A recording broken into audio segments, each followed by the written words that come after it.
আসসালামু আলাইকুম দর্শক ইরান এবং ইসরায়েলের মধ্যে যে যুদ্ধ চলছে, পাল্টাপাল্টি আক্রমণ চলছে, এই যুদ্ধ যখন চলছে তখন মার্কিন যুক্তরাষ্ট্র এবং পশ্চিমা বিশ্বের যে অবস্থান সেটা স্পষ্ট। তারা যে কোনোভাবেই হোক ইসরায়েলকে সাহায্য সহযোগিতা করবে। তো প্রশ্ন হচ্ছে, অপর দিকে ইরানকে কোন মুসলিম দেশ সাহায্য করবে বা পৃথিবীর কোন দেশ সাহায্য করবে? এখানে চীন, রাশিয়া, উত্তর কোরিয়ার নাম উঠে আসছে। তো সেগুলো তো আছেই। মুসলিম বিশ্বের মধ্যে আপনারা জানেন পরমাণু শক্তিধর রাষ্ট্রের মধ্যে শক্তিশালী একটি রাষ্ট্র হচ্ছে পাকিস্তান। তো এই পাকিস্তান ইরানের পক্ষে দাঁড়াবে কি দাঁড়াবে না, এটা একটা খুবই গুরুত্বপূর্ণ বিষয় এবং এই সম্ভাবনা কতটুকু। তো দর্শক, আপনারা জানেন যে ইসরায়েল যখন ইরানের উপর আক্রমণ করলো তখন এই আক্রমণের নিন্দে পৃথিবীর যে সমস্ত দেশ করেছে, বিশেষ করে যে মুসলমান দেশগুলো করেছে, তার মধ্যে পাকিস্তান অন্যতম একটি দেশ।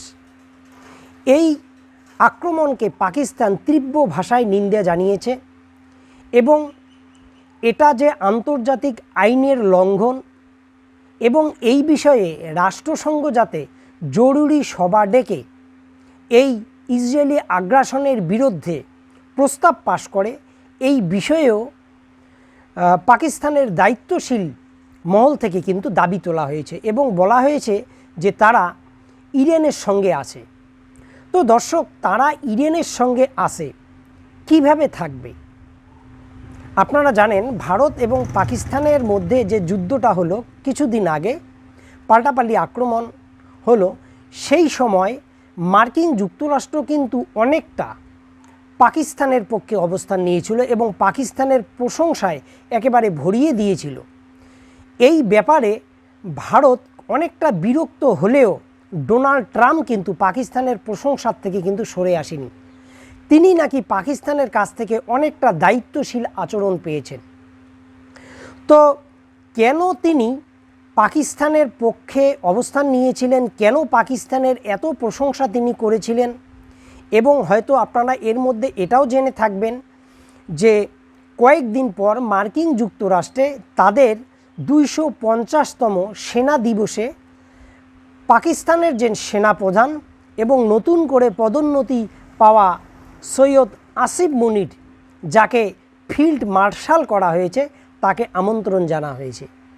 তো দর্শক, এই যে ইসরায়েল ইরানের উপর আক্রমণ করতে পারে বা করবেই, এই বিষয়টা যেহেতু মার্কিন যুক্তরাষ্ট্রের অনেক আগেই জানা ছিল, সুতরাং এই ইসরায়েল এবং আমেরিকার জন্য সবচেয়ে বড় বাধা যেটা ছিল সেটা হচ্ছে পাকিস্তান।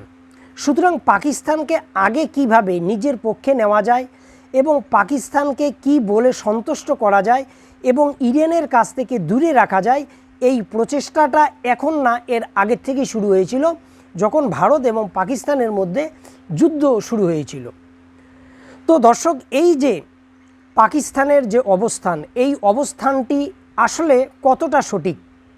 হ্যাঁ, পাকিস্তান এটা চায় যে তারা ইরানের পক্ষে অবস্থান নেক, যদি অস্ত্রশস্ত্র সামরিক দিক দিয়ে সেটা নাও হয়, তবু নৈতিকভাবে তারা ইরানকে সমর্থন করছে, এটা হয়তো পাকিস্তানিদের আন্তরিকতা।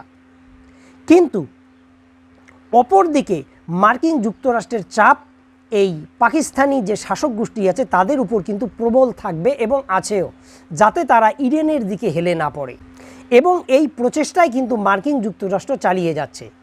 অপরদিকে পাকিস্তান এবং তুরস্ক, এই দুটো দেশও জানে যে ইরানের পর ইসরায়েলের আর কোন কোন দেশ টার্গেট হতে পারে। বিভিন্ন অজুহাতে সেই সব দেশকে দোষারোপ করে সেই সব দেশে আক্রমণের যে প্রস্তুতি, সেটা হয়তো ইরানের পর তুরস্ক হতে পারে এবং তুরস্কের পর শেষ পর্যন্ত পাকিস্তান হতে পারে। এই বিষয়টাও কিন্তু পাকিস্তানি জনগণ এবং পাকিস্তানি শাসক গোষ্ঠী যে জানে না তা কিন্তু নয়। তো দর্শক, এই যে ইসরায়েল ইরানে আক্রমণ করলো এবং ইরানও কিন্তু ইসরায়েলকে পাল্টা আক্রমণ করে ব্যাপক ক্ষয়ক্ষতি কিন্তু ইসরায়েলের করে দিয়েছে, এবং ইসরায়েলের যে বর্তমান প্রধানমন্ত্রী তিনি সহ তাদের দায়িত্ববান নেতৃত্বরা অজ্ঞাত স্থানে কিন্তু লুকিয়ে পড়ছেন যে ইরানের যে আক্রমণ, সেই আক্রমণের হাত থেকে বাঁচার জন্য। সুতরাং ইরান যে সর্বোচ্চ চেষ্টা চালাচ্ছে এটা বলার অপেক্ষা রাখে না। কিন্তু এই যুদ্ধ যদি দীর্ঘায়িত হয় তাহলে আঞ্চলিক এবং বিশ্ব রাজনীতিতে কে কার পক্ষ নেয় এটা কিন্তু স্পষ্ট কিন্তু তখন হবে। তবে এটা ঠিক, মার্কিন যুক্তরাষ্ট্র সর্বোচ্চ চেষ্টা করবে যাতে পাকিস্তান ইরানের সঙ্গে হাত না মেলায়, এবং ইরানের সঙ্গে পাকিস্তান যদি হাত মেলায় সেক্ষেত্রে ইরানের যে শক্তি অনেক গুণ বেড়ে যাবে, এটা বলার অপেক্ষা রাখে না। অপরদিকে ইরানও কিন্তু পাকিস্তানকে কোনো না কোনোভাবে তারা যে পাকিস্তানের সাহায্যের জন্য অপেক্ষা করবে এটাও বাস্তবতা। আপনারা জানেন ভারত পাকিস্তানের যে যুদ্ধটা হয়েছিল সেই যুদ্ধে কিন্তু পাকিস্তানের প্রধানমন্ত্রী যে সকল দেশে প্রথম সফর করেছিল তার মধ্যে ইরানও কিন্তু ছিল। সুতরাং ভারত পাকিস্তান যুদ্ধের সময় ইরানও যে পাকিস্তানকে নৈতিকভাবে কিছুটা সমর্থন দিয়েছে এটা কিন্তু বলার অপেক্ষা রাখে না। তো দর্শক, এই বিষয়ে আপনাদের কি মতামত অবশ্যই কমেন্টে লিখবেন। ভালো থাকুন, সুস্থ থাকুন, আল্লাহ হাফেজ।